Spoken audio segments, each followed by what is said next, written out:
everybody. Welcome back to Ghostwood, the Twin Peaks podcast. I'm Charles Skaggs. I'm Zan Sprouse. She's Zan Sprouse. You know us by now, hopefully. It's, here we are at episode 15. Hopefully you know us by now. Hopefully, yes. Yes. If you don't, hi. How you doing? Hi. How's it going? What's He's up? Charles. I'm Zan. Yeah. So now you know. I wonder if we have any Dr. Katz fans listening to the podcast. Probably. If we've got fans of a 25-year-old TV show, do we have fans of a 20-year-old TV show? Probably. Every time we say that, it reminds me of the Dr. Katz, where he has a memory of his folk duo, Koppelman and Katz. I was never a big Dr. Katz fan, so I'll take it. Oh, see, I was a huge Dr. Katz fan. It was the whole squiggly animation kind of like turned me off. Yeah, you got used to it after a while, but they had this thing where he was talking about his college folk singing duo that he had with his girlfriend, and so they had this whole banter. It's like, I'm Koppelman and I'm Katz. She's Koppelman and he's Katz. We're Koppelman and Katz, and that's that. So Nice. it's like, that's nice. I don't think our names rhyme to be anything that that clever, but it reminds me of that. So let us know if you are a Dr. Katz fan, because I'm Charles and she's Zan. And neither of us has a tan. Exactly. Very nice. Well played. That's all. I'm not very clever this week, so sorry. That's all about right. I think knowing your week that you just told me off air. Yeah. I think you're more than entitled to not be on your game this week. Yes, I've had a bit of a week. Yeah, exactly. So yeah. So if I could just shout out for a minute, rest in peace, Tim Keller. My friend Tim passed away this week. So yes, he will be greatly missed. So if you come across some dirty humor, please laugh. Think of Tim. He would appreciate that. There you go. Well, I'm sure we can always throw one or two innuendo lines around somewhere. Exactly. All right. So we're going to talk about The Return Part 12, obviously, as we hit the 2/3 mark. I don't like that ratio of being 2/3 done. I like having 2/3 left more than I like 2/3 being done. Yeah, it was a lot easier when it was episode 6 or part 6. Mm-hmm. But now that we're on part 12 and feeling like we have a lot of ground left to cover in such a short amount of time that's dwindling away, it's getting a little stressful, I think. That because we want to see all these great scenes, we kind of imagine them in our heads, and we still have some characters we haven't even seen yet, like Big Ed. Where's Big Ed? Where's Big Ed? No one buys gas in this town? Apparently, what was it? That one deputy. Okay, does. Jesse's new car. Jesse. Apparently needs gas, and that's about it. Yeah, but we're not going to show Big Ed's gas farm, apparently. No, we're just going to talk about Jesse's new car and that he was out there. Exactly. So, obviously, we've got a lot to cover. So, part 12 has gotten some mixed reactions from people. So, I'm kind of curious about your thoughts about this one. And I guess we'll just start right off with Gordon and Albert, as we open with them sitting down with Tammy. Did I not say last week that Tammy has learned to watch and listen, and she's going to move up in the world? Yep. In the FBI? You did. We didn't think it was going to be that quick, though. I didn't think it was going to be that fast, but I was like, well, go Tammy. Yep. Tammy has been invited to join Blue Rose. She's officially in the boys' club. Yes, that's true. She's cracking that glass ceiling. Good for her. Yeah. And I loved the line that Albert says that you may have noticed that I'm the only one that has not gone missing. Hence Gordon's reluctance to bring anyone new into the fold, which. Well, then you have she's sort of looking like, yeah, I've noticed that. Well, I think it's just that was odd, because it's like, okay, everybody that seems to join this Blue Rose Task Force, and how great is it that we actually have a name for this now, the Blue Rose Task Force. Right. Seems to end up disappearing under really dark circumstances. Right. So hey, you want to join our club? And, Yeah. you know, There's only five of us and three yep, of us. Who the heck knows? yeah, But come on in. exactly. But I want It's to know like how it's Albert's managed to not disappear. um I part of me thinks it's because Albert has been the forensics guy, so he's been in the lab for most of So it. he hasn't been directly involved, is what you're saying. Right, he hasn't been in the field as much as Right. Desmond and Cooper and Jeffries. Now that was another thing I thought was interesting. We finally got a mention of Chet Desmond, who hasn't been referenced in the entire return. So it's at least they're acknowledging that. I don't know if it's just a passing reference. I'm hoping we get to see Chris Isaac at some point. That would be great. That would be nice to see Chet Desmond come back. I would like to see him come back and be a little more healthy than Philip Jeffries or Cooper as they've come back. Yeah, that's true. That's true. Um, Now I thought it was somebody brought this up online. I forget who, but they brought up the fact that it was interesting that a lot of these Blue Rose Task Force members are singers because you had David Bowie, right. Chris Chris Isaac, Isaac. and now Krista Bell. Right. So it's interesting that that Lynch seems to gravitate toward bringing in singers that maybe aren't And necessarily known for their acting, but he wants maybe they just he likes their look or or just or how something they how about they how they carry themselves probably. and interesting. And here's another thing too, back to what we were just saying. Miguel Ferrer, Hmm. not a singer, but who is his mother? Oh yeah, His mother, by the way, for those of you who don't know, is Rosemary Rosemary Clooney. Clooney. Yeah. Oh, so So he's kind of related to George Clooney, isn't he? they're cousins. That's They're right. cousins. Okay. Yeah. Um. So he's not a singer, but he's one step removed from a Removed. singer. Right. So even in real life and in the show, Well, apparently Jose Ferrer was also a singer. he was he was So not to the level of fame that Rosemary Clooney was. no, no, not at all. But from what I understand, maybe I think it was like yeah, he it was like in the 50s or something. Maybe he put out Hmm. some albums. Yeah, So yeah. So right. he at least attempted that singing career. And Miguel Ferrer can sing with that voice. He's got to be able to Right.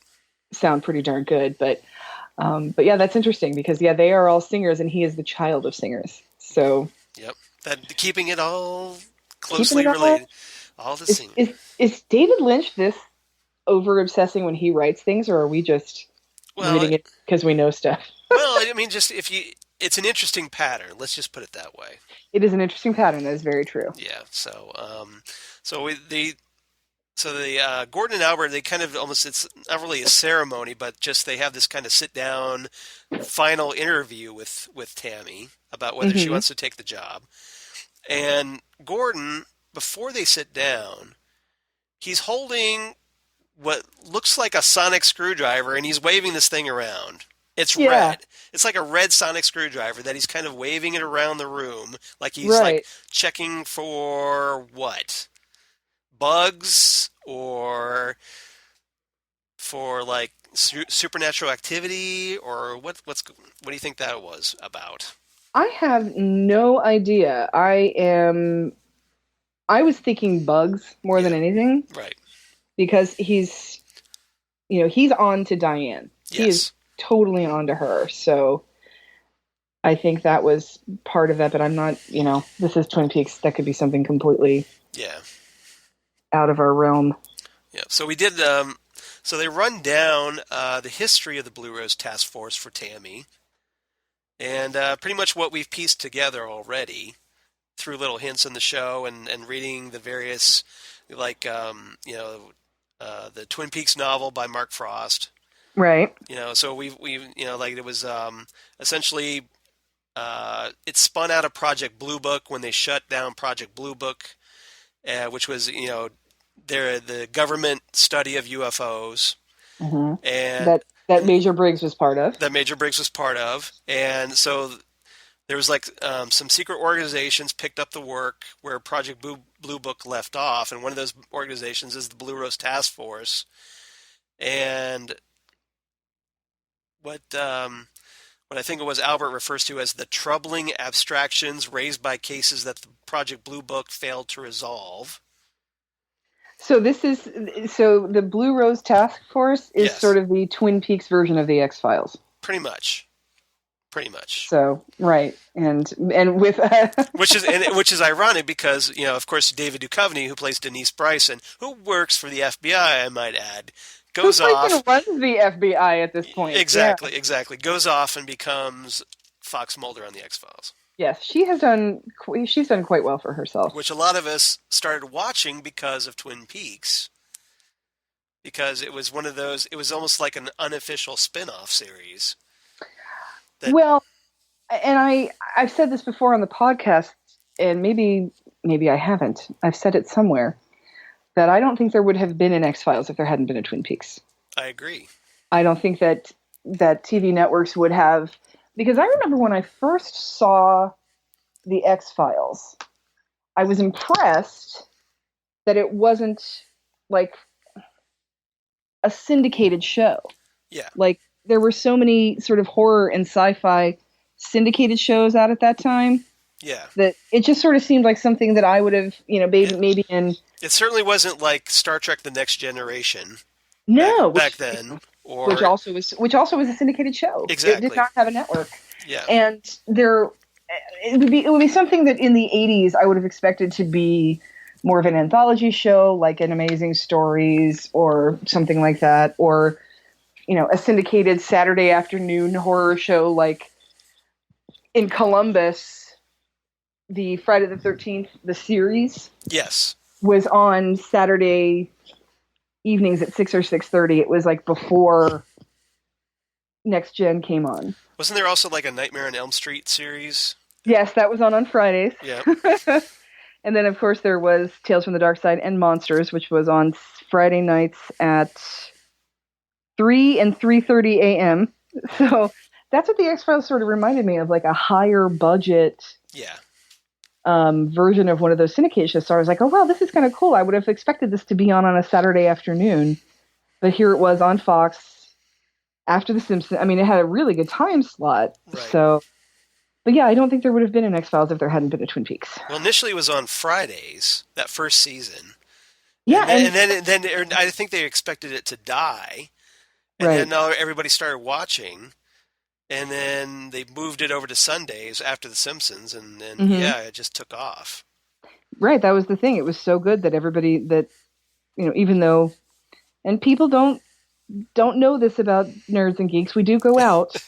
Believe it or not, on a Friday night. Yeah. Yeah. But we were getting our friends together and staying home to watch the X-Files. It was a big deal. Mm-hmm. So. Yeah, because you had to work the next day, so you're like, hey, I'm going to stay in and watch television. Right. So it's like, and who was really watching Sunday night television at that point until the X-Files? Right. Well, people were watching it because Sunday night was The Simpsons and Married with Children, two of some of the top-rated shows on Fox at the time. That's right. So it was The Simpsons and Tracy Ullman, and why do I know this? Why do I remember what was on TV on what night in like 1990? How does that? Because that's when you were at the pinnacle of your geekhood. I was also like in 1990. I was 14 years old. Yeah. So you remember that stuff. Yeah. Well, it's like me with Doctor Who, remembering I was watching on WVIZ out of Cleveland, I used to watch it at Sundays or Saturdays at 4:00 in the afternoon, and so you just remember all this obscure trivia as a why teenager. do I remember the start of NBC Thursday being where you needed to be when it was Cosby Show, Family Ties, Cheers, and Night Court? Like, why do I know that was the lineup in 1980? And in that order. Yeah, exactly in that order. How do I remember that still? Yeah. Goodness. Or back in the day when you had Happy Days followed by Laverne and Shirley, and then Mork and Mindy. So all spin-offs of each other. Exactly. Well, yep. I'll spend Happy Days. We were trying to think of the most successful spin-off the other day. I don't know if anybody is watching that CNN series about the 90s. No. It's the first episode was about television, and the episode title is the one about TV. And anybody who's a Friends fan, Oh, Friends. Yeah. Yeah. But the first two TV shows that they talked about on that CNN show were The Simpsons and Twin Peaks. Interesting. So I hope they rerun that. I want to check that out. Yeah, if they don't, I still have it on the DVR. So you're welcome to come over and check it out. Nice. What was funny is we were watching it, and it started out with The Simpsons, and then somebody made a quote about television going in different places, and then cut to Ronette walking across the train tracks back into they actually showed Ronette. They actually showed Ronette. Wow. And Chris looks over at me, and he says, "Did you write this?" What are you trying to say, Chris? Did you write this? Yeah, that's funny. So we were trying to think of some of the most successful spin-offs. Yeah. And I'm pretty sure the most successful spin-off is Frasier of all time. The most successful spin-off. Because that show lasted 10 seasons, I think. It lasted a long time, and it was good in its own right, and it didn't try to be Cheers. Right. But I really liked Mork and Mindy. Let's just be honest. Yeah. I really liked Mork and Mindy, and I really liked Laverne and Shirley too. Yeah. They were good. They were definitely. So for you youngins who don't remember, there was television before the 90s. There was television back in the 70s. It's crazy. But yes, I highly do recommend that documentary series. It's hard to find sometimes.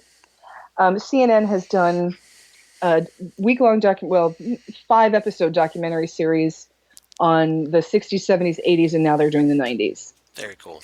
And they usually do one on television, one on music, one on political climate, one on, that kind of thing. So basically running like the pop culture and big news events. Pop culture, political and social events, things like that. And where Chris is really looking forward to the 90s music episode. Right. So I think that one will be last. I think they usually bookend them with TV and then music, because TV does get you sucked in and make you nostalgic for the era. But yeah, it starts out with The Simpsons, goes right into Twin Peaks, and then keeps going about all the shows in the 90s, but things like the X-Files were on there. So if you can, and the problem is, though, being on CNN, if something happens in the world, the show's not on. You're watching Anderson Cooper or Wolf Blitzer. Right. They'll break in with something. Yeah. I think it was, I don't remember if it was the 70s or the 80s. It might have been the 80s, ironically enough.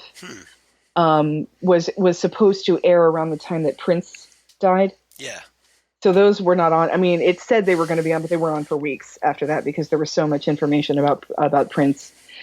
But yeah, it's definitely they have some little short blips of interviews with David Lynch and. Very cool.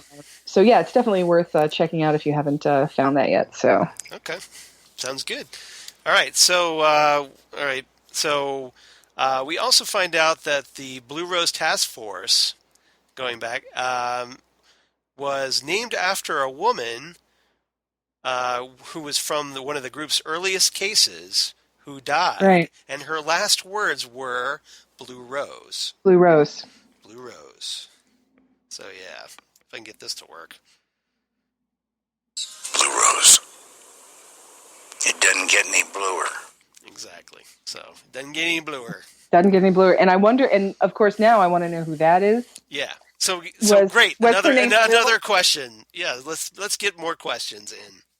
Yeah, is she Lil? Is she my mother's sister's girl? I mean, who is this person? Right, exactly. So I'm very curious as to who that was, because I don't remember mention of many people in Blue Book.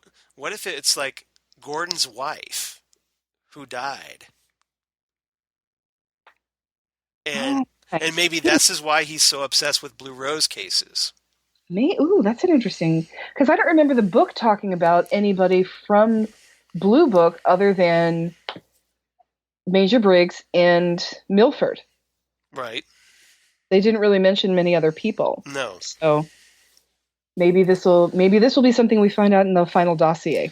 That's true. Which again, I hate that word final. I hate it. Yeah. It's like penultimate. Exactly. We don't want to hear. We don't want to hear it. Well, All that right. just means we're not gonna get anything else. Exactly. So at this point, Diane shows up, walking through a set of red Red curtains. curtains. Red curtains. Of course, he's going to have a hotel room with red curtains in it. I couldn't believe that when I saw it. That just sort of felt like, in case you haven't noticed, you're watching Twin Peaks. Yeah, exactly. It was almost like screaming at this point. Hey, this is kind of like the Black Lodge. Get it? I saw that too, and I have to say, I was very disappointed Yeah, that Diane got to say those words. I was too. I was obviously we had speculated that it might have been Cooper at the end of the episode, and how great is like, well, that would have been great if it had been the words he spoke as finally being reawoken as Cooper. And I just don't feel at this point that Diane is worthy of that. Right. I don't feel she's worthy of those lines. Well, I think it was done with a bit of irony. Oh, it totally was. And It totally was. and if you notice, Diane seems to be getting quite the tan these days. Yeah, what is that? Yeah, almost kind of like her skin is kind of like Doppelganger Cooper's, isn't it? Yeah, I know, it's bizarre. That kind of like, just kind of, I don't know. Leathery That looking. leathery looking. Yeah, exactly. And it could just be because of because of her white hair Right. against her skin. The But contrast and the lighting. right. Yeah. Yeah, Laura Dern has never been a particularly tan lady, so Yeah. I'm curious. I'm still more stranger and stranger as to what's going on with her. But I had that same feeling that I felt when, I don't know, have you seen the first, I forget which one, the first Planet of the Apes movie of this new reboot, the one with Dawn of the Planet of the Apes. yeah, the one with James Franco Yeah. and John Lithgow, where Tom Felton was the one who said, "Get your paws off me, you damn dirty ape." And I was like, Draco Malfoy does not deserve to say those lines. I'm sorry. No offense, Tom Felton, but come on. You are not worthy. No, you do not get to say the most iconic line ever from all of Planet of the Apes. Yeah, it feels kind of cheap. That kind of felt to me like in the recent Terminator movie, Terminator Genesis, Mm-hmm. where the actress from Game of Thrones. I'm trying to remember. I'm blanking on her name. Yeah, Cersei Lannister. No, not her. That's the TV show. Oh, that's a TV show. Yeah, this was it's Emilia Clarke. Emilia Clarke. Yeah. Thank you.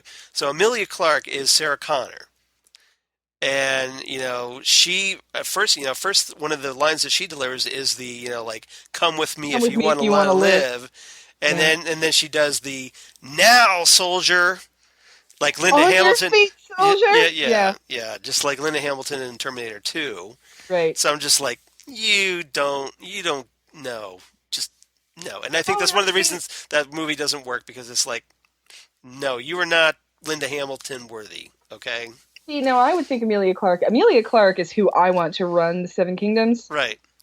I want Daenerys Targaryen and Jon Snow to marry and rule the Seven Kingdoms. Even though they're related. I don't care. This is That's just true. They're distant relations. Let's put it that way. Okay, let's talk about Cersei and Jaime for a minute. If their offspring can be king, they can get married and have a couple of dragons. Fair enough. All right. Fair enough. So, yeah. Okay. But well, they're off to a rocky relationship so far. Let's just a little bit. A little bit. If you're watching Game of Thrones this season, I haven't yet. I've not had the time, so I'm hoping we'll catch up soon. Oh, you haven't? Yeah, you've been missing some good stuff. They finally meet. I know some things have happened that make me very, very happy. Yep. For those of you out there who are Avengers or Mystery or even Muppet fans, right? Diana Rigg has got to be one of your favorite people. Yeah, definitely. Yeah. Well, also from On Her Majesty's Secret Service, because she's Tracy Vincenzo Bond. Yeah, she's Teresa Bond. Yep. So yeah, she's Teresa Bond.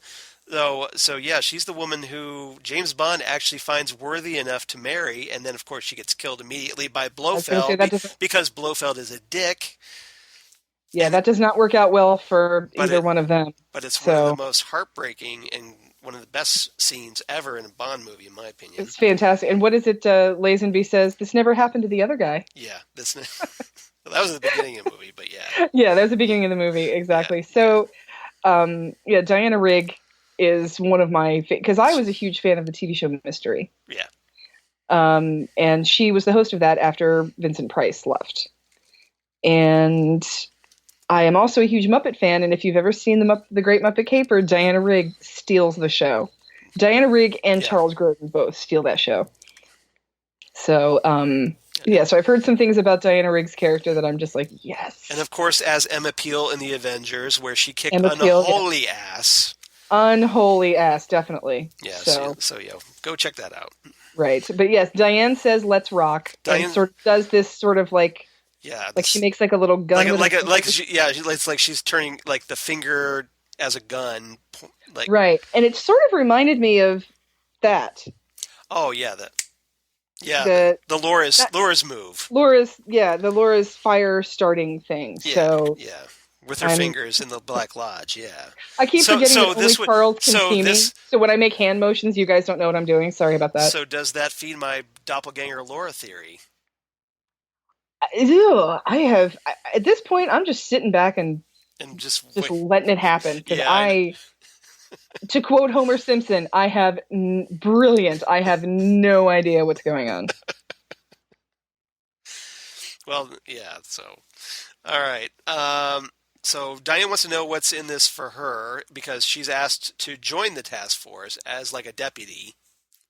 She's not asked to join the task force. She's asked to be deputized by the FBI. Oh, okay. I thought she was asked to join the task force. As a deputy, I don't know. Okay. Yeah, they want to deputize her. I don't think they're letting her in that far. Okay. Because obviously they want to keep.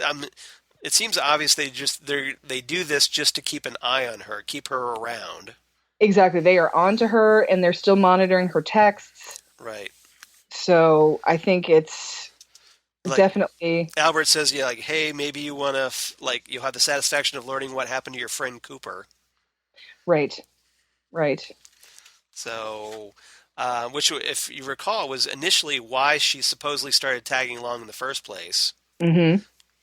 But exactly. Yeah, supposedly.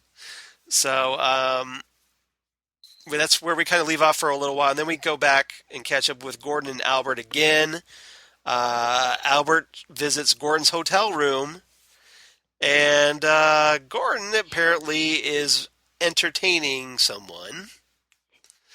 A French woman played by Berenice Marlowe. And once again, could we possibly move any slower? Yeah. Très chic. Oh my goodness. And, can't quite tell if she's a hooker or if it's just someone he met in the bar, but I know this is another scene that was driving people crazy because this French woman takes forever and a day just to get up off the couch and walk out the door. Just to put her shoes on, takes forever. And she's like doing this like Charlie Chaplin like mugging, silent movie mugging. Oh my gosh. As she's doing this to Gordon, and Gordon is just kind of getting his rocks off a little bit about it.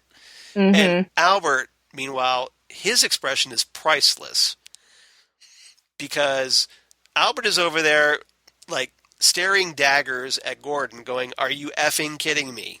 Seriously, this is what we're doing." Yes.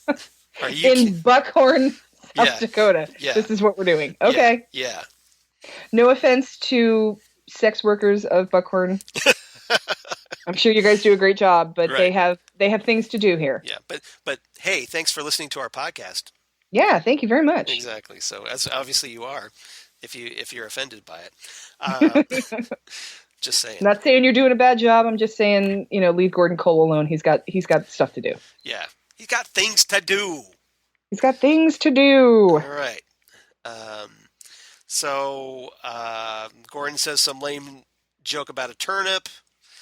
And then Albert talks about that Diane received another text from Evil Cooper asking about Las Vegas, and she replies on her text, "They haven't asked yet." What do we know about Las Vegas? Well, okay, hopefully Albert is going to Google Las Vegas news and see Doug's That's picture what I'm hoping. and Ike the Spike, that sort of thing. And what was funny, I thought, Yeah. is when Albert walks in the room and sees Gordon with the can't put on her shoes lady. Yeah. Um, We should just call her that. Said, can't put on my shoes, lady. Can't put on her shoes, lady. And he just says, could you ask your friend to wait downstairs? All I could think of was RoboCop. Bitches leave. Oh, nice. That's all I could think of. Nice. Yeah, because Miguel Ferrer did do that, didn't he? Yes. Well, they were models. They were models. Yeah, but, that was that scene where I think he was doing coke off the table, if I remember correctly. Well, he started with off the table, and then it was one of the models' breasts. Yeah. Yes, he had the two models, and they're doing cocaine, and he talks about how intelligent women are just so sexy. Yeah. and then Clarence Boddicker comes in and just says, "Bitches leave." Yeah. And then he, which was epic, by the way. Which was great, and then he finds out that Dick Jones is gonna kill him. Yeah. So, but yeah, that's what that scene reminded me of. When he walked in, my first thought was, "Bitches leave." That's funny. That's great. So the other thing about with Gordon and Albert, and well, really Diane at this point, is we catch back up with her again later very late in the episode. She's back at the bar. Surprise! She's at the bar. Mm-hmm. Plugging in. I know where she drinks. Exactly. So she's plugging in the coordinates that she memorized off of that photo that Albert was so foolish and letting her. And did we not say that we knew what she was gonna find? Yeah, unless he did that deliberately, knowing she would probably try to do that. Right. So, so she plugs those coordinates in. Guess where they lead? A tiny little town in the mountains called Twin Peaks. 5 miles south of the Canadian border, 12 miles west of the state line. So yeah, they got a cherry pie. That'll kill you. That'll kill you. Unless it doesn't kill you, which could be the pie that saves your life. You never know with cherry pie, as we talked about last time. So, yep. So yeah, so that's kind of where that storyline's left off. We catch up with Jerry, who finally makes it out of Ghostwood Forest. Out of the woods. He's just, you don't really see him. Oh, please do it. I will. Thank you. I think I'm high. Yes. That should just be our Jerry update. That's our Jerry update. I think I'm high. David Patrick Kelly, you are so fantastic. Yeah. Please do the convention circuit so Charles and I can meet you and tell you how awesome you are in person. I'd be really tempted. It's like I'm playing I'd play the soundbite just right there. As I'm like, please sign this, and then please sign my cell phone that you've immortalized. Exactly. We're gonna walk up to him with like a smoked cheese pig. Yeah. Banana bread and like bottles on our fingers. Yeah. We're gonna be like, David Patrick Kelly, we love you. Come out to the convention. Come out to play at Wizard World. That's great. Yeah. So yeah, Jerry, we don't know where he's going, but he's made it out of the woods. But he kind of looks like he's running from something. Yeah, something he either was freaked out by in the woods, or he's in a hurry to tell it to somebody. Something, but yeah. He's hightailing it so much, then he falls down, and then he kind of reminded me a little bit because of that, his look and his beard and everything. It kind of reminds me of the Michael Palin as the It's guy from Monty Python's, at the beginning of Monty Python's Flying Circus, where he's running around and then he stumbles and he gets up and he goes like, he's all out of breath and goes, it's. Yeah. Oh my God, we are such nerds, Charles. Hey. We are so awesome. I love us both.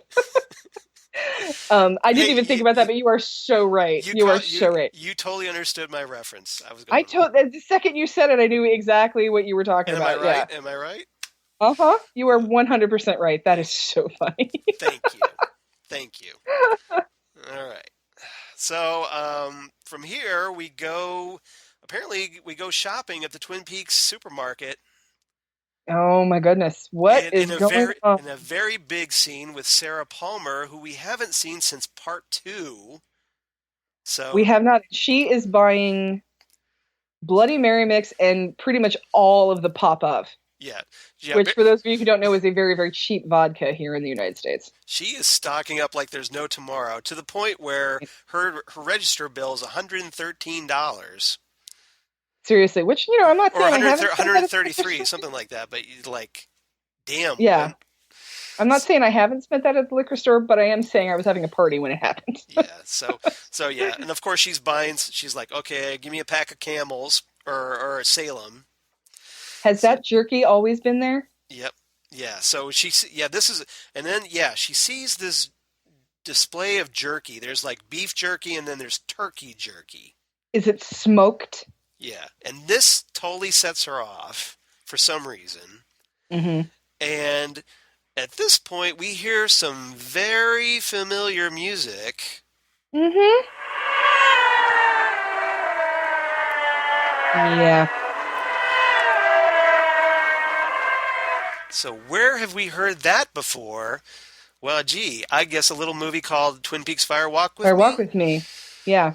Because, this was the music that was playing like during Teresa Banks's autopsy. Right. Or I think it was was it also at the intersection scene?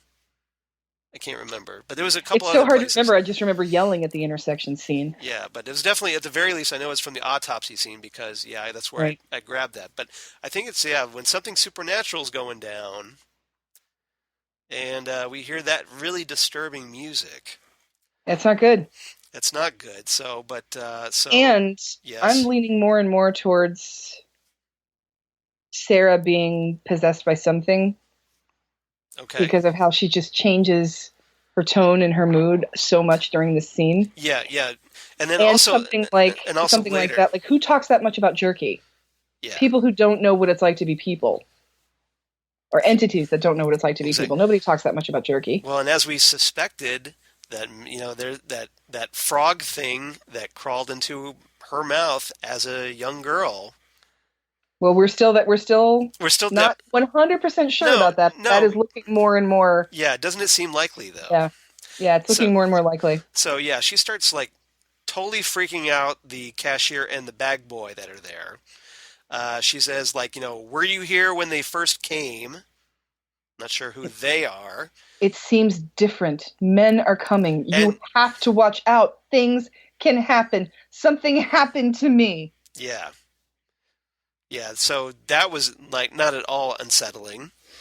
So what did happen? Grace Zabriskie again needs like a special Lifetime Achievement Emmy for her work in Twin Peaks for being so emotionally raw and riveting. I mean, just you could totally see the damage in this woman's face. Oh, and it's always been like that. It was back she had that look, ever since the Twin Peaks pilot. Where, she's, obviously freaking out over finding out that her daughter Laura has died. And then, that great cliffhanger at the end of the pilot. Where she just wakes up with a start and gasp. Yeah, exactly. And that horrific scream. And then, obviously, in Fire Walk With Me, where, the scenes with Leland, like that really, really uncomfortable dinner table scene. Yes. Stop that. She doesn't like that. Yeah, exactly. How do you know what she likes?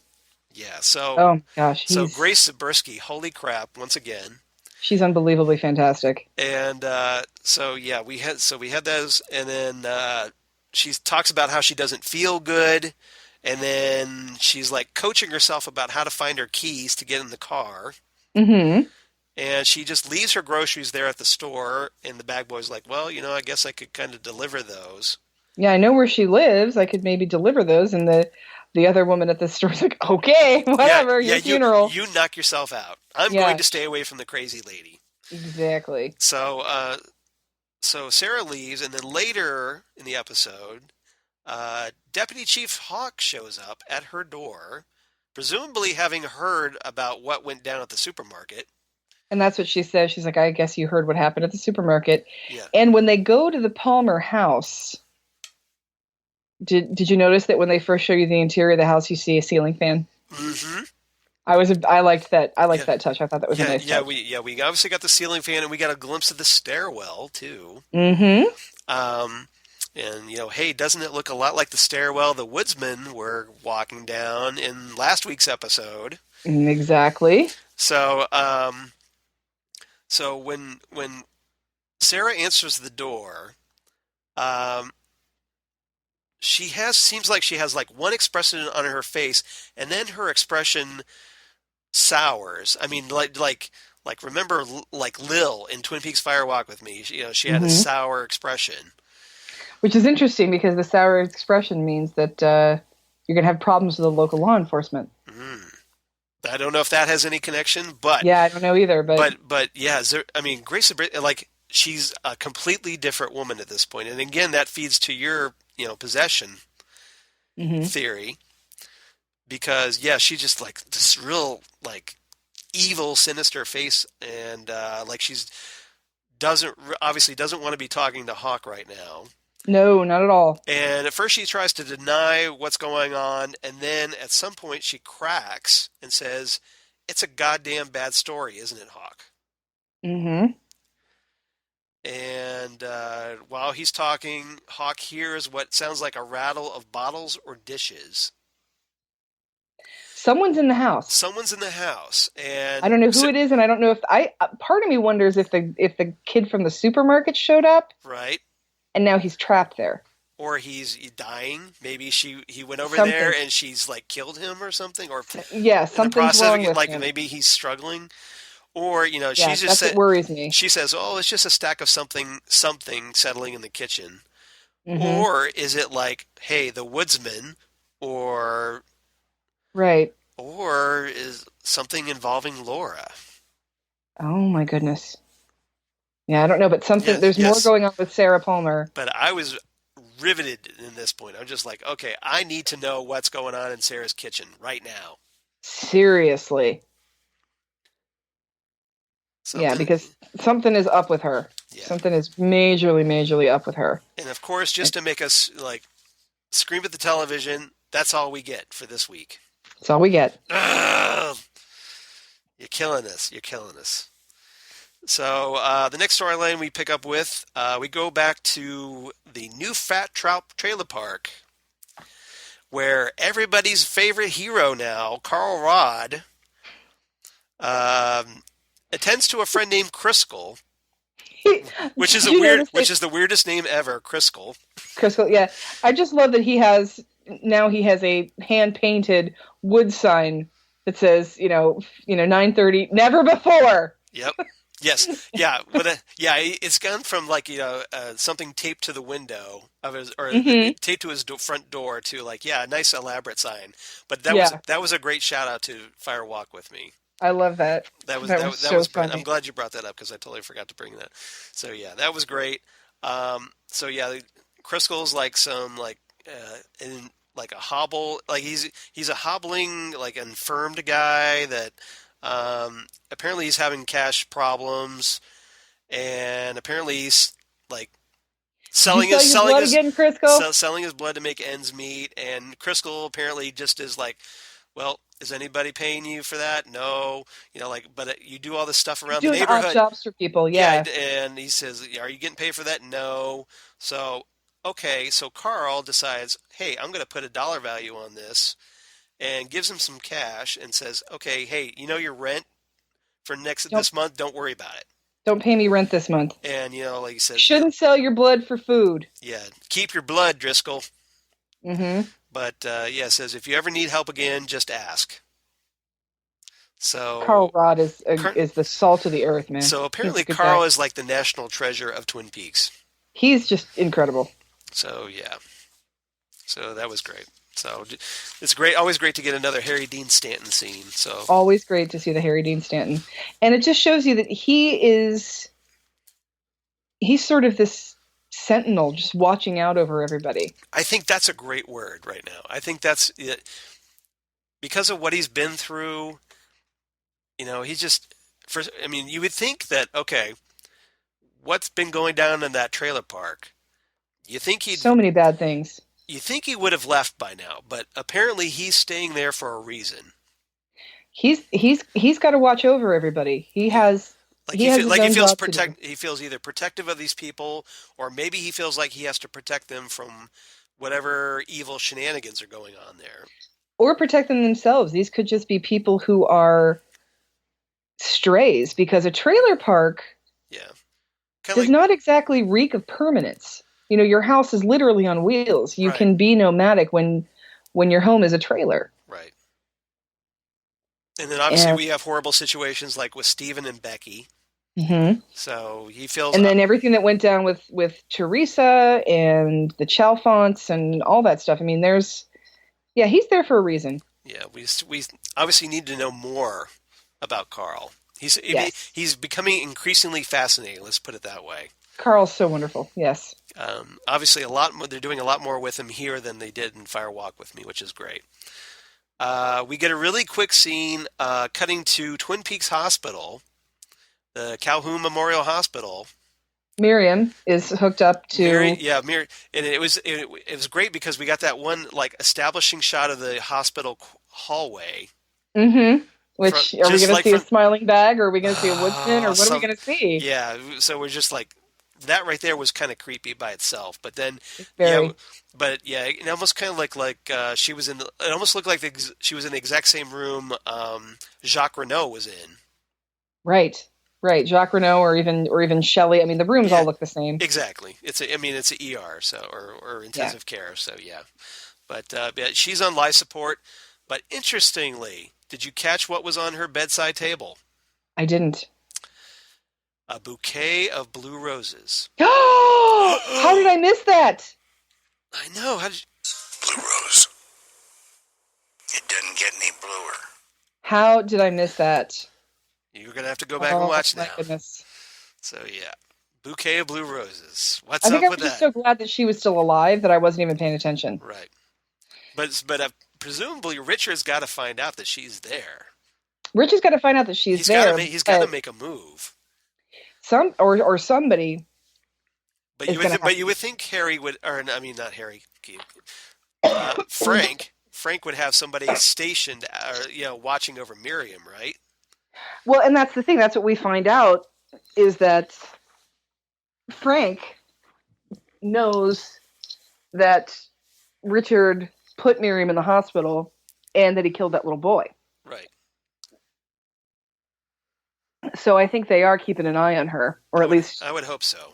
Restricting visitors or something like that, because Richard is not.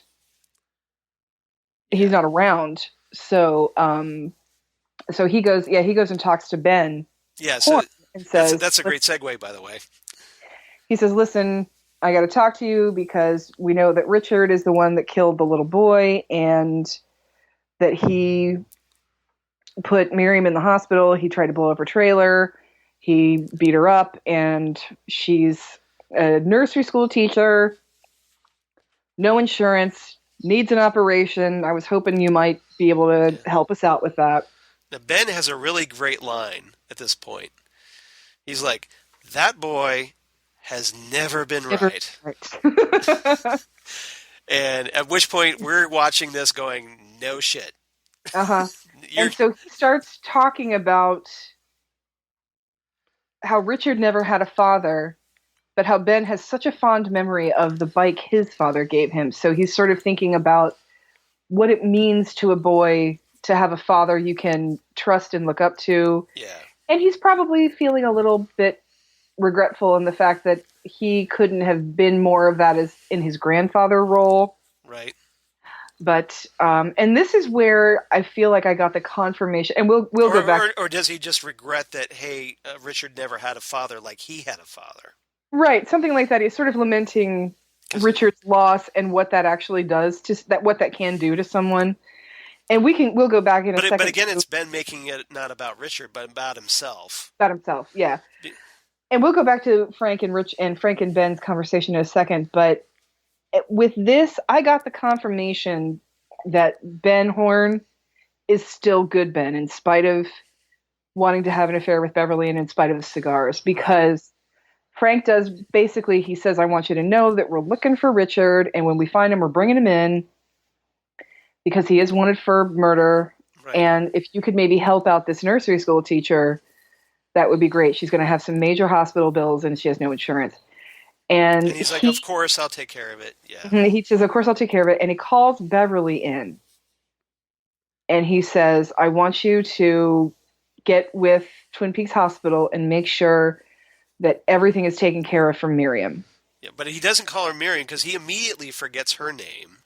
Well, yeah, exactly. Yeah, so he's like he couldn't he couldn't remember her last name or whatever, even though he's like, I can't think of the name, and she's like, I'll find it, I'll figure it out. Yeah, it's like even though like Frank just told him, right? But yeah, and then this is when he starts going on about his bike, this old Schwinn that his dad got him.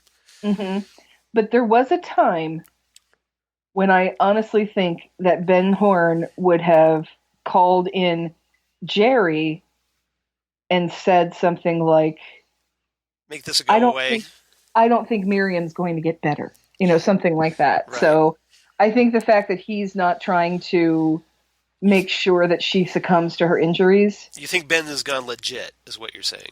Good Ben is still with us. Yeah. Yes, okay. I do. Okay. So we'll see. But hopefully it's at the moment it seems that way. That's what it seems like. Unless we find out something differently. Yeah, it looks like it. Right. All right. So next thing we have that we haven't covered, Gary Hutchins and Chantal. Next stop, Wendy's. Yes, this scene was straight out of a Quentin Tarantino movie.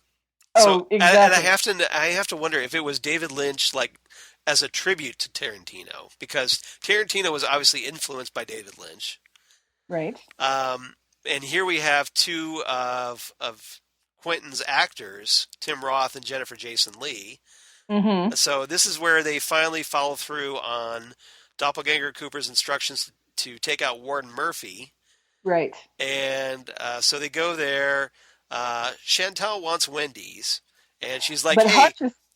Hutch is trying to decide whether they should just kill him or torture him, then kill him. And she's like, well, I saw Wendy's back there. Yeah, she's just like, just get it over with. Right. She doesn't want to wait there that much longer. She's hungry. She wants to go. So Hutch kills Warden Murphy with 2 shots, leaves his dead body in the driveway, and hey, his young kid just walks out and goes, Dad! So we got another horribly traumatized kid or family member. Because he doesn't just shoot him twice. He shoots him, he falls, and then he starts to get up. Yeah. And then he shoots him in the back of the head, which was, pretty the kill pretty shot. Squishy. It was a pretty squishy effect. Yeah. And then next stop everywhere. Next stop Wendy's. Did you just use the tragic death of some little kid's father to plug your other podcast? Maybe. Maybe just a little bit. But yeah, is that a problem? She just revs up the car and he just yells, "Next stop, Wendy's." Yeah, I just couldn't resist. I love that. But it was a pretty good segue. I'm pretty impressed. And hey, since we're based here in the Columbus area, how great was it to get Wendy's get a shout out? Yes, Wendy's, an Ohio original. Yeah, exactly. So an Ohio copy of an Ohio original. That's true. Yeah, but Yes, for those of you who are unaware of the history of Wendy's hamburgers, Dave Thomas, the founder of Wendy's, is from a town up northeast of Columbus called Lima, Ohio. Right.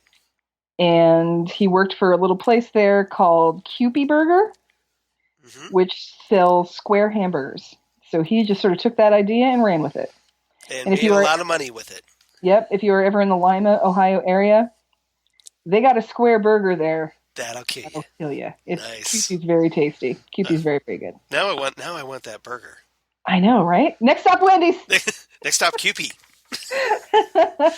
But yeah, it was great because it was just great. Because normally when we reference fast food places, they're like either Taco Bell or McDonald's. Right. So I just thought it was great to finally get a Wendy's reference. Mm-hmm. Yeah, on a show. Charles and I both are like 15 minutes away from the Wendy's like international headquarters. Yeah, exactly.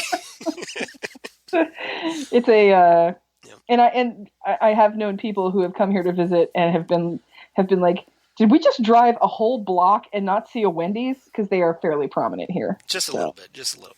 But Especially right down the street from me because there's just right here on Tribune. Yep, it's great.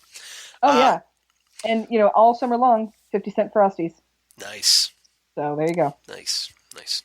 Now I know what I'm doing for lunch tomorrow. Thanks. Exactly. Get some fries, dip it in your Frosty. That's Exactly. an Ohio. That is an Ohio delicacy, people. Get some fries, Yep. get a Frosty, and you dip your fries in your Frosty. Some of you might be thinking that I must be insane, but it is delicious. It's a thing here, but it's not a thing I personally subscribe to because Charles, I you like gotta get on board with this. I'm a purist. I like my fries pure, Well, okay. untainted by shake or There's Skinny fries, Frosty. there's fries, and then there's ice cream and shakes and stuff Yeah. like that. But then there's fries and a Frosty. It's like it's its own thing. Exactly. Like, I'm not saying put your Baconator fries in your Frosty. I'm just saying your regular old fries. But it does give you that salty, sweet taste. Oh, it is. I'm going to have to do that tonight. I'm seriously, like, my mouth is watering. Because I'm not a huge fan of fries in the first place. Like, usually, See, I love fries. usually we go places and, if we're on the road and we're getting fast food, or if it's just late and we're, being lazy, Right. I'll get something, and then Chris will get a combo meal. I'll take his drink, and he takes the fries because I don't like the fries. I'm not a big fan of fries. Okay. But when it comes to fries and a Frosty, You're in. I am all over that noise. That's awesome. That's hilarious. All right. So we had that. We get a quick installment of the Dr. Amp show. Oh, the Dr. Amp show. So, and hey, Nadine is still there watching, and apparently the vibe I got somewhat aroused as she's watching Dr. Amp. Or was or am I totally misreading that scene? No, I don't think you're misreading that scene at all. Especially since, he's going back to talking about the shit shovel. Yep. And we get to see that commercial again. I thought it was almost like they were just replaying the previous scene that we'd seen with Dr. Amp. I thought they were just like rehashing that, but it looked like Nadine is reacting to it differently. No, it's a different scene. But that's the thing about Dr. Amp. He just sort of rambles about the same crap every week. He recycles it, yeah. Yeah, he's on his crazy ramble, and he always starts the show with, "It's 7:00. Do you know where your freedom is?" Yeah. And so, but yeah, they're talking. He's talking about the shit shovel and how it can change your life, and she just says, "It's working for me, Dr. Amp." And so you're like, "What are you doing with that shovel, Nadine?" And then we're going, ew, ew, ew, ew. Oh, gross. But yeah, like I said before, I think there's some sort of Florence Nightingale thing going on with her. Something. Yeah. Yeah, it's Nadine. She tends to fixate. She does. Just a wee bit. Just ask Mike. Oh, my goodness. Do you have any idea what a combination of sexual maturity and superhuman strength can result in? Nice. That's Mike's best line in the whole series. I would agree with that. Yeah. I totally agree with that. And he delivers it like a boss. Yes, he does. Good job, Gary Hirschberger. Yes, yeah, exactly. But so. Oh, and also for not hiring Steven. Yeah, good job on that one too. Yeah, Thank you. Yeah, good call there. It's like, yeah, seriously. Like, if Mike won't hire you, you're an ass. Yeah, you have totally failed at life. Yeah, you are a complete. I mean, if he thinks you're like a loser, idiot, moron, you are bad. Yeah, pretty much. Because this was a guy who was in a jail cell with Bobby Briggs barking at people. Mm-hmm. Yeah, this is Mike, Mr. Bonehead Boyfriend. Mr. Bonehead Boyfriend, yeah. Exactly. I love that. I love that description of him. I love him. I guess this is going to involve another conversation with Mike, Mr. Bonehead Boyfriend. I want to see Harriet so bad. I want to see Harriet too. But I mean, I hope she's doing better than Gersten. Has to be, right? Jeez. So, at this point, we finally get the return. And now Zan is so happy. Yay! Of Audrey Horne. Audrey Horne is back, but what in the hell is going on with Audrey? Yeah, apparently the vibe I got from this is that at some point Audrey became the Catherine Martell of the Return era. Okay. I mean, just so yeah, she has this husband that is taking care of stuff. She's got exactly. She's got kind of a milquetoast husband that she just, abuses and isn't happy with. She's in a loveless marriage. She's having an affair on the side, just like Catherine did. And that he knows about, he's well aware of. Yeah. So we're introduced to Charlie, no relation, but and who's played by Clark Middleton, who's just like this guy who turns up in like really weird places, and just a great character actor. He was great. Yeah, he's great on Fringe. If you watched Fringe. Okay, because I know I'd seen him before, but I hadn't had a chance to look him up yet. But I was like, yeah, he was a recurring character in Fringe. So but he's been a bunch of other stuff too. So yeah, apparently Audrey and Charlie have this like really like disjointed conversation that we're like watching this going, okay, you're talking about stuff, but it's going way over our heads. We have no idea what you're talking about. The best thing I was able to understand here is that apparently the two have some sort of contract in their marriage that leaves them like tied together, but they're not in love. And Audrey's calling Charlie a spineless, no balls loser. You have no balls. That's why I'm in love with Billy. Exactly. So they're looking for Billy. He's been missing for 2 days. Right. So essentially, yeah, Audrey wants Charlie to help her look for her lover. Yeah, like her boyfriend because that she has because Charlie has no balls apparently. And Charlie doesn't want to go because apparently Charlie's tired. He's so sleepy, Audrey, he has a deadline. Yeah. He would rather go to sleep right now, but he has a lot of work to do. But he's just Billy kind of has been missing. He's just kind of like, whatever. And Audrey's all insistent about it. Billy's been missing for 2 days, so she's worried. And Audrey says, hey, I had a dream about Billy the other night. So again, we have more dreams going on. More dreaming, yes. So which is obviously important in Lynch's world. And apparently he was bleeding from the nose and mouth.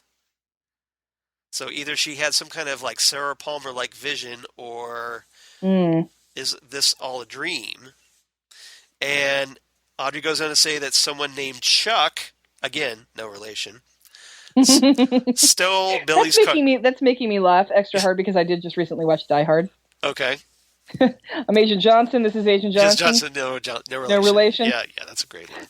Hello, this is Agent Johnson. No, the other one. Yeah, exactly. I'm glad I'm making you laugh. So yeah, that was. But apparently Chuck stole Billy's car and gets Tina on the phone now. Okay, who the hell's Billy? Who the hell's Chuck? Who the hell is Tina?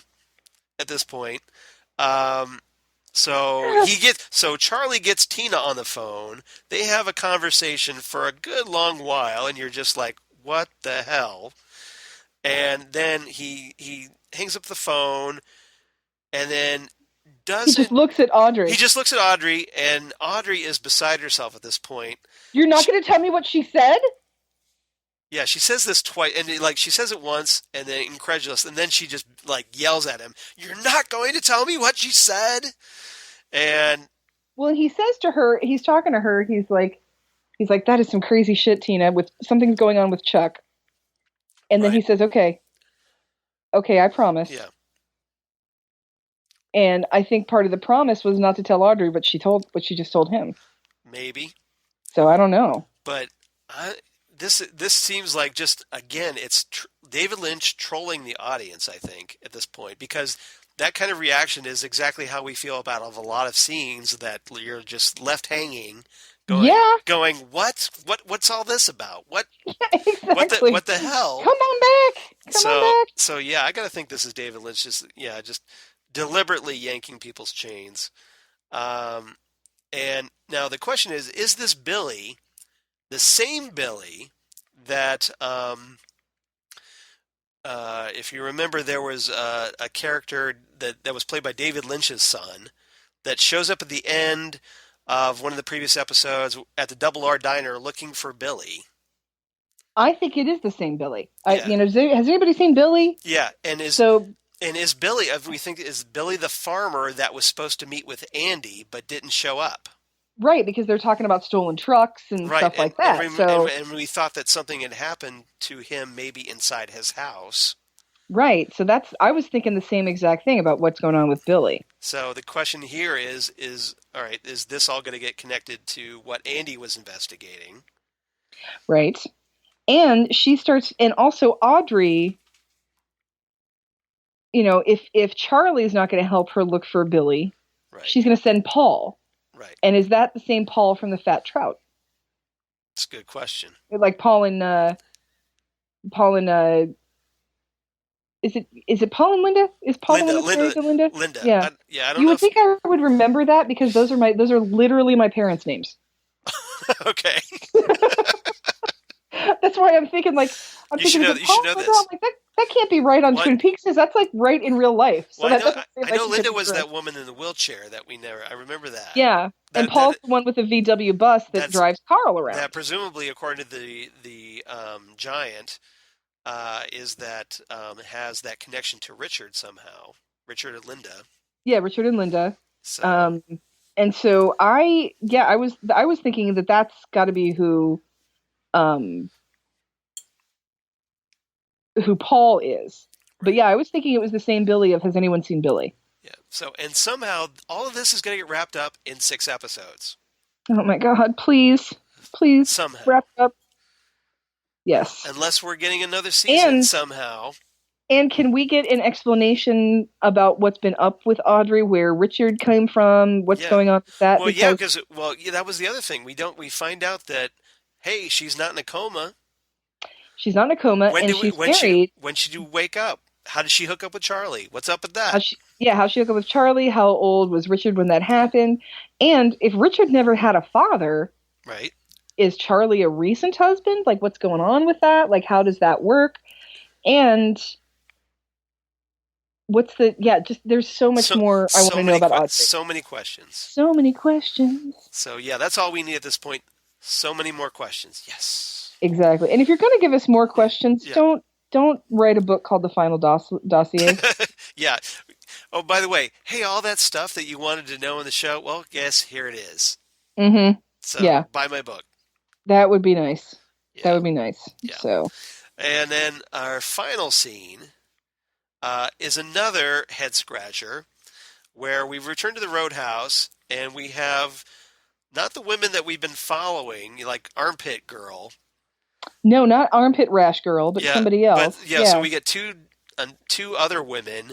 They're sitting there drinking Heinekens, and which I have to think is a shout out to Blue Velvet. Yeah, my dad drinks Bud, King of Beers. Pabst Blue Ribbon. Heineken. F that shit. Pabst Blue Ribbon. Exactly. Which is so funny because when you say that to young hipsters these days, they have no idea what you're talking about. You're like, do you have any idea why your beer is even remotely cool at this point? Exactly. You don't even know. Yeah, exactly. You don't even know. Exactly. So apparently, one woman's talking to a friend named Angela, who's apparently she might be with Clark. She's might be with this guy named Clark, who was last seen kissing this girl named Mary. Who are these people? And then Trick comes up, who apparently was on house arrest, but he's out now. Yeah, and he was almost killed by the road. Yeah, he was almost killed by a driver who ran him off the road on the way over. Hey, is that Richard? Maybe. I'm wondering if it's Doppelganger Cooper. Ooh, but so that would mean Doppelganger Cooper's in Twin Peaks. We only have 5 episodes left. 6 episodes. 6 episodes. Yeah, we only have 6 episodes left, so somebody better get to Twin Peaks pretty damn quick. Yep. So there's that, and then we have an instrumental number by the Chromatics. Chromatics again, who were from the premiere. They do this song called Saturday, so you can check that out. And a lot of these bands are on a record label called Italians Do It Better. Yes. And if you check out their website, they have a lot of really good colored vinyl and a lot of really good packaging of the music of these bands that we've been seeing on Twin Peaks. Yeah, so they like Johnny Jewel and the Chromatics, and then I think that I Am song by Beats. I believe so, yes. Yeah, that's on there. or that's on that label, if I'm not Is mistaken. Crystal Bell on that label too? I don't remember. I don't know if she's on that label, but I know a lot of these songs obviously are going to be on the soundtrack. Right, which I have my copy pre-ordered. Do you? Yes, yes. I have all these That's pre-orders. an automatic. But I also have a lot of these songs downloaded on my MP3 player to tide me over until the album comes out. I've been doing that too. As soon as Yeah, I can find them, I get them. I have my temporary iTunes album. Yes, So, our temporary Twin Peaks playlist. exactly. So I think that's about it. Is there anything else in the episode I didn't cover? Let's talk about Ben giving Frank the old key. Oh yeah, we forgot about that, didn't we?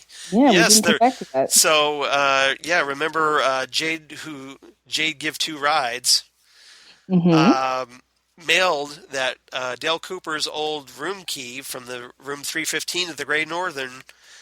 Mailed it in. Ben, remember, if you recall, got the key, hung onto it, and then when Frank showed up, Frank Truman, Ben gave the key to Frank To give to Harry as a memento. To give to Harry as a memento.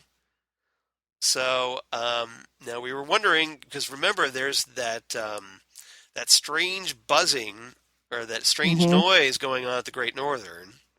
Right. So we still haven't really seen any, drawer pulls or doorknobs. Exactly. So we don't know if it's Josie. It'd be great if it was Josie was still there, lurking around as a ghost. But or if it's something to connect Cooper. So maybe once he gets this room key, who knows? I'm wondering if the room key is going to open up something. Or there's something in the room that was left behind. And what they haven't mentioned when Ben has been talking to Frank or Beverly about the fact that they haven't used keys in 20 years. Right. They aren't mentioning anything about the room itself. Is the room still being used? Yeah, we don't. And remember, ask to move to a different room because there's weird noises or weird things happening in it. Right. So we don't know what's up with the room itself. The room itself at this point still seems like there's nothing wrong with it. Yeah, we know that the giant appeared there to Cooper, and also the old waiter, who one and the same. One and the same. But then Josie was killed. Josie died in the room that she killed Eckhart in. Yeah, it wasn't in room 315. No, it wasn't room 315. So, but then again, we all know from seeing Audrey skulk around the hotel that there are secret passages through the hotel, and so who knows what floats around where. So the hotel is filled with secrets. The hotel is filled with secrets. Yeah. So okay. Anything else that we didn't cover? Albert, sometimes I really worry about you. I thought that was an interesting line because again, he said, he and Gordon are the only ones, right, out of the 5 people that have been involved with Blue Rose that are still around. I mean, Sam is okay, but Sam was just there as a forensics guy for Chet Desmond. Yeah, he was. I mean, yeah, if you remember, Cooper, just wanted Albert. He preferred Albert over Sam. So I think Sam was just like a temporary. Dan, go to Albert and his team. Don't go to Sam. Yeah. Albert seems to have a little more on the ball with this. Exactly. So, and Sam has his own quirky moments, but I don't think he would have been ready for. I would love to see Kiefer Sutherland as Sam again. Oh my goodness! I don't expect it at all, but how great would it be? I don't expect it, but I think it would be fantastic. Yeah. That he's there and he's maybe now working in some sort of budgeting capacity because he's always so good at looking at rooms and telling you how much the room is worth. Right. Furniture included. If nothing else, it would be great to get a scene between Denise and Sam. Oh, how cool would that be? That would be so much fun. That's just fan fiction at that point, but yeah, yes, it's great. Exactly. But it's great fan fiction. All right. So, anything else? No, I think we pretty much covered it. Okay. Do you have a rating? Oh boy, what is my rating for this? I'm going to say this one is 8 out of 10 bottles of Bloody Mary mix. Nice. Yeah, this one. I take it this one wasn't your favorite.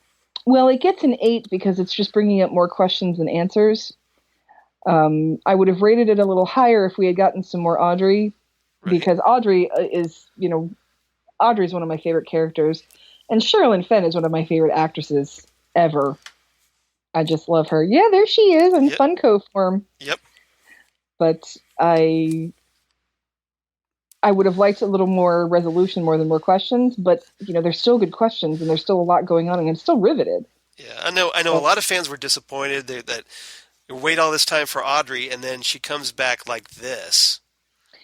And and like I said, it's almost like she's like Audrey has become Catherine Martell. That's a really good comparison. She has become Catherine Martell. And you just want to take David Lynch and yell at him. You're not going to tell us what he said? Exactly. You're not going to tell us what she said? Yeah.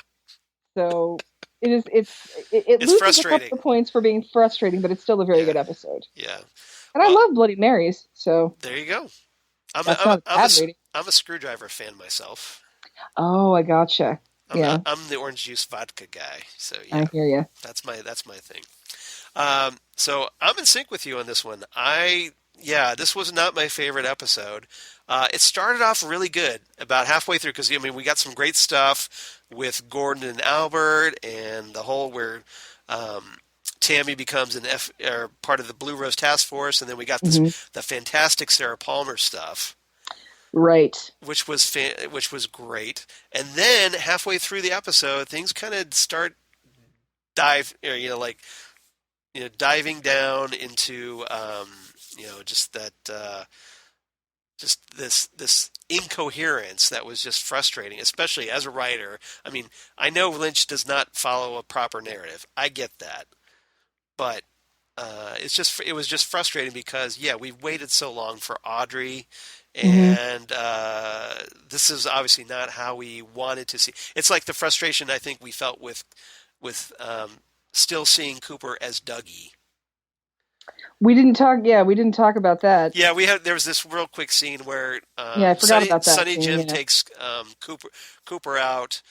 They go out to the backyard. They play some catch, which is one-sided because Sonny Jim throws the baseball, and it hits Dougie right in the head. And is that gonna be like the old 70s TV trope where somebody gets hit your head and you regain your memory, and then they get hit in the head again, and then they're cured? Oh, if that's the way after all that pie and all that coffee and. But that was the thing, you've heard a lot of jokes lately. When I was a kid, I seriously thought that you could get amnesia any day of the week, and you were going to have to worry a lot more about quicksand than we actually have to in our real life.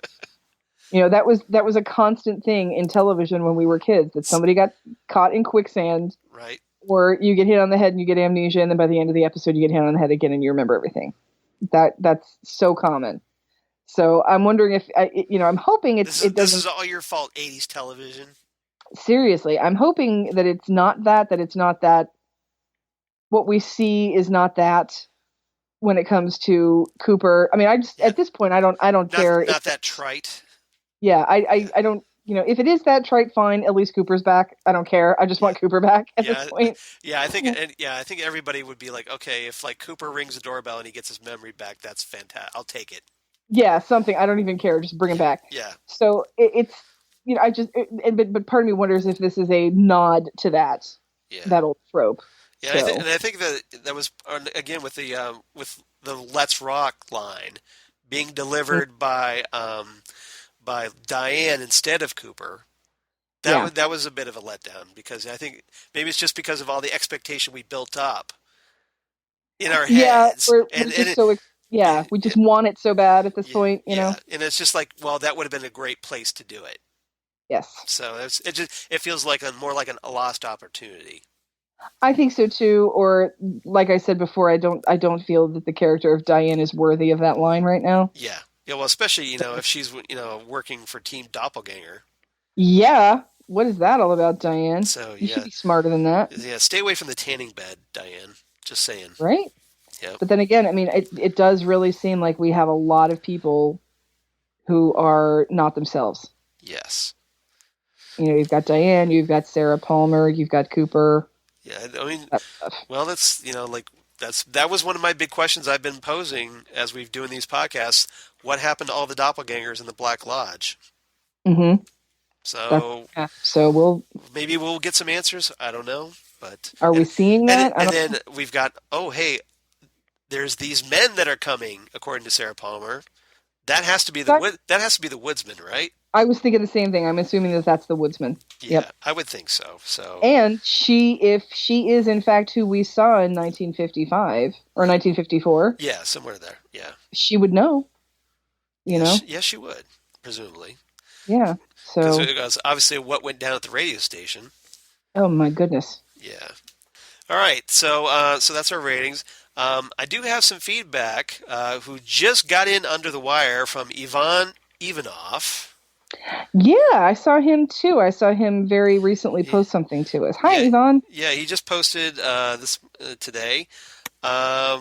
He says, writes in, says, "My dear old school universes, I come back again to say that you are like an old wine.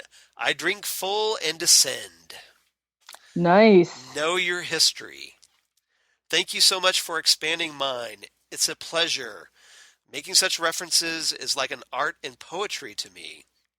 Wow, that's kind of like Yvonne appreciates our encyclopedic knowledge of stuff that really doesn't matter in the grand scheme of things. Thank you, Yvonne. as long as we're impressing Yvonne, so hopefully. It just makes me feel. I was actually talking to my friend Molly about this last night. Yep. That when I was younger, what I thought was interesting, people understanding references and knowing things and having an encyclopedic knowledge of things, I thought that was cool. Yeah. So that's what I tried. That's the kind of person I tried to be. Well, and now I am completely obsolete thanks to Google. Well, if nothing else, I think Yvonne's validating you because he says it shows great TV show and movie intelligence and culture. So why apologize? Thank you, Yvonne. That really does make me feel better. Yeah, that makes me feel good. So thank you. It makes me feel good too. So thank you for that. So he says, "So let's rock. Let's rock. Let's rock." Play it, Charles. Well, I gotta go back here because I was looking that up. All right, let's go get it. Gotta go back. All right. Come on, you stupid app. There you go. There you go. There you go. Although maybe I should do the Diane version now. No, she's not. No, that taints it. She's not worthy. No, it's tainted. Yeah. The Diane version is tainted. So Yvonne continues, "Don't you love such TV shows that relate to the big questions, like where we came from, who made us, why is there good and evil, and the controversy between them? And it's so good that the bad always looks stronger, but eventually the good wins. Isn't that what we all want and we all hope for?" I think so. And he goes, "It's 7:00, and Dr. Amp is lighting the lamp." Hey, it works for me. And again, don't you feel that you live in some kind of matrix for the television is shaping our minds, telling us what is to believe is real? Fake news. Fake news. So, yes, here in the United States, we're dealing with a lot of fake news problems these days. Yes, we are, unfortunately. But hopefully, we're seeing some progress on that end. I hope so. Hope so, too. So Yvonne continues, "I know that it's just a Twin Peaks podcast, but it's so much more." Yeah, it is. Yep, exactly. Thank you for recognizing that, Yvonne. Represent my brother. Heck yes. Testify. So it's like David Lynch has asked, does this scene mean this and that? And he is saying no. Like everybody gets it in different ways and levels. I love the imagination of that man and the mysterious, the hidden, and the mysticism of it all. So let me know if your feet are yours. Play it again. Oh, I don't have that soundbite. No, just play Jerry. Oh, okay. Just play Jerry? Oh, okay. Yeah, just play Jerry. All right, I'm gonna go back. I'm switching between apps here, so hold on. Okay. I can't keep both up at once, unfortunately, because it's a phone. There we go. I think I'm high. There we go. Although I do love your "I am not your foot." I am not your foot. I love that. I think that's just so adorable. Thank you. You do that so well. So by then, ta-ta and best wishes from little 2 months Tanya Hello, saying, Tanya. hello, Tanya. So we get the name of Yvonne's daughter, who we are steadily corrupting. Go to sleep, little Tanya. And yeah, don't get any like frog bug things in your like. Don't swallow them because that would be horrible. Close your mouth when you sleep, little baby girl. Exactly. So yeah. So Tanya says, "Ah." Because hey, she's 2 months old. She's not. That's all She's she 2 can months do. old. That's pretty Pretty good for two. For a 2-year-old. That's yeah. pretty good for 2 months. So yeah, there you go. Yeah, or 2-month old. Sorry. Yeah, 2 months. So Tanya. So again, congratulations on Tanya there, Yvonne. Well done. Absolutely, Mazel Tov. Yep. Thanks for keeping the next generation. Absolutely. That is good to know that Twin Peaks is going to carry on. So be sure to save these podcasts for when she grows up, and so she can go what. But well, this is going to be on Blu-ray. She's all set. Oh, there you go. There you go. Yeah, she's good. Okay. So thanks, Yvonne, for writing in once again. It's always great to hear from you, and especially from Bulgaria, because that's just awesome. Yes, that is really nice to know that Twin Peaks is so internationally revered, and that our podcast is so internationally reaching. Yeah, that's one of the things. That's something obviously like back in the 80s we could never even imagine. That kind Seriously, yes. So how it's so awesome here in the future. Let's embrace it. The future's pretty. Yeah, the future has its moments. Exactly. I have to say. Every so often, it's worth living in the future. Mm-hmm. All right. So, anything else before we wrap up shop? Oh, I had a little giddy fangirl moment this week. Oh yeah. What was that? Those of you who, I mean, if you're into Twin Peaks, you're probably into cult television, so you're probably watching or aware of Mystery Science Theater 3000. Yes. And even if you're not aware of Mystery Science Theater 3000, you're probably aware that Patton Oswalt is engaged to be married to Meredith Salinger. Well, if you were a nerd girl in the 1980s... This is after he lost his previous wife. Yes, his previous wife passed away about 2 years ago. And he had a very public way of dealing with his depression, which I think was very... brave. Very generous of him to share that with the rest of us, because... And I know there's a lot of internet jerks out there that probably have some nasty things to say, but I think I hope it was good for him to know that so many people were supporting him in his. We hate internet jerks. We hate internet jerks. Yes, absolutely. Speaking of internet jerks, anybody who works for Marvel can drink a milkshake whenever the heck they want to, so you can just shut up, all of you. Pretty much. I had a milkshake today, by the way. Good for you. So yes, make mine milkshake. So make mine milkshake. Exactly. Rest in peace, Flo. We love you. Yeah. So. And I'm sorry, you can't be a fake geek girl and work for Marvel at the same time. Doesn't work. Yeah. Yeah. Exactly. How does that work? Especially when there's not just one woman there. Yeah. So Yeah. Yeah, my husband works for Marvel Comics. Okay, there's not a fake geek in the bunch of them, so there you go. There are female engineers where I work. So are they like fake engineers? I don't get how that works. Oh, they're just pretending so they can get a husband, Charles. God, I hate people. Anyway, so I hope it was helpful for Patton Oswalt to see that there was support for him, and I think it was very generous of him to, because we don't talk about mental illness nearly as much as we should, and I think if we did more, there would be less stigma about it, and people would be more apt to seek out help when they really need it. Yeah, so, I agree, because the more you discuss something openly, the more comfortable you are talking about it, and it helps other people feel comfortable talking about it as well. And the more you realize that what you think is the end of the world might not be the worst thing, and the more you realize that you're not alone. Exactly. And I think that's what a lot of us need to know most of the time when we are feeling despondent about life. So anyway, long story short, Patton Oswalt, after 2 years of dealing with, being a single father, raising his daughter as a widower and all that stuff, is now engaged to be married to Meredith Salinger. And for those of you who were nerdy girls in the 80s, there was a little movie that you might remember called The Journey of Natty Gann, Ooh. which is this fantastic movie about this girl who, like, kind of gets separated from her father and has to, like, go through the woods of the Pacific Northwest looking for him with her pet wolf. I mean, it's an amazing movie. It's so good.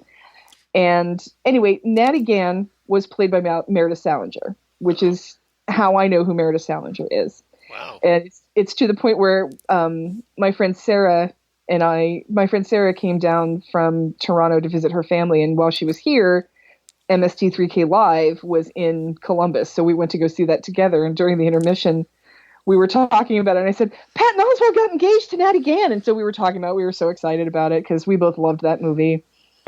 And I did a thing on Twitter because of internet jerks. People were kind of being mean to Patton Oswalt, saying, like, didn't your wife just die? I guess she really didn't mean anything to you. It's like, guys, what do you want to do? Miserable forever? And this was 2 years ago. Allow the man to be happy again, So I wanted to just put something on Twitter, just saying that, just voicing that I think that people are jerks and there's no reason for talk like that. So I made a comment about Patton Oswalt marrying Natty Gann, and I made some Natty Gann references. Right. Specifically the one about how her father in the movie, he thinks Natty Gann is dead. So he's lost his wife. He thinks he's lost his daughter. So now he's taking these really dangerous jobs. Like when you're cutting down trees, he's the guy at the top. Okay. Cutting them down. Like cutting down, basically cutting down Douglas firs. Yeah. Okay. They're really something. They're really something. Big, majestic. But Natty Gann's father is played by Ray Wise. Really? Yeah. See, I've never seen this movie, so this is like... Yeah, I think it was one of those... I think you might have been a little too old. You're 45? Actually, no, I'm 48. Okay, I think you might have been a little too old for this. Okay. It was kind of a kid Disney movie sort of a thing. Okay. And if you were at that age, it was a girls' movie. Like the boys didn't go see Annie, that kind of stuff. Way to stigmatize. I can't watch certain movies. Is that what you're saying? You remember what kids were like. It's like, that's a girl thing, or that's a boy thing. I know. Kids do that. So, I know what you're saying. Anyway, so I made a joke about, I said, guys, did Patton Oswalt get engaged to Natty Gann? And then I said, is Ray Wise going to help them cut down their Christmas tree? Just as sort of a joke. And And guess who liked my tweet? Seriously? Ray Wise. Nice. Ray Wise. I got a like from, and Meredith Salinger too. But yes, Meredith Salinger not having been on Twin Peaks was not the point of my story. I got it. But yes, I got a like from Meredith Salinger and from Ray Wise. I was very excited about that. Did he ask you to find Laura? No. Oh, I would be happy to. There you go. That's awesome. So you geeked out over that because, hey, Ray Wise is also in RoboCop. Yes, he is. Don't touch me, man. Yeah, exactly. That was the best scene. I love it. Help me! Don't touch me, man. Like, get away from me. Yeah, dude. He just that was such a real reaction to seeing that. That was so great. Yeah, it was totally a reaction to seeing that. Somebody who like in 15 seconds is going to have complete total mutation from. Well, and then he ends up getting like totally blown apart from a car. Yes. Well, not even blown apart, but like. Because his whole cellular structure is broken down. Parts exploded. Yeah. It was so gross. But yeah, I think it was a couple of years ago. There was a picture making the rounds, and it was a recent photo of Ray Wise and don't tell me Clarence Boddicker's name, Kurtwood Smith. Yes. And the other guys in their gang. Yeah. And it was a meme, and it just said, like if you know why this picture is awesome. Nice. And I was like, yes. So yes, I got a like on a tweet from Ray Wise. I was that's awesome. I was happy. Well played. But don't let him anywhere near your window. No, let's not do that. And if he tells you to wash your hands, run. Just run. Yes, exactly. Seriously, not good. And don't be like Sarah Palmer and just start drinking, because that doesn't solve anything. It doesn't. It doesn't help anything. Yeah. And yeah, like I said, I cannot say enough good things about Ray Wise. I absolutely love him. Yeah, I love it when he's in things. Like if he's in something, I'll watch it. Yeah, Like he turns up. He turns up the weirdest places. Like he turned up on Agent Carter, and he was fantastic on that. And just every so often you'll see him, and it's just great to Well, and watch him. he was on the Closer, that detective show Yeah. with Kira Sedgwick that I absolutely loved, Right. and I was just so excited to see him. I think he's wonderful. Yeah. I cannot say enough good things about Ray Wise, and I still think and like I said, if there's ever something, if I was ever in a movie and somebody said you need to cry on command, I'm like, okay, well just cue up the trailer for Fire Walk with Me, and when Ray Wise starts talking, don't make me do this, I'll just start crying. It'll be fine. That's all that needs to happen. Yeah, that's one of your trigger moments. That's one of my trigger moments. Yeah, seriously, like 20 years later, that movie makes me start sobbing just when he says that he's so good. Yeah. He's just so good. So thank you, Ray Wise, for liking my tweet. It was a nice little thrill that one of the cool kids was listening to me. So that's cool. We'll get the big thumbs up from here on Ghostwood. So yeah.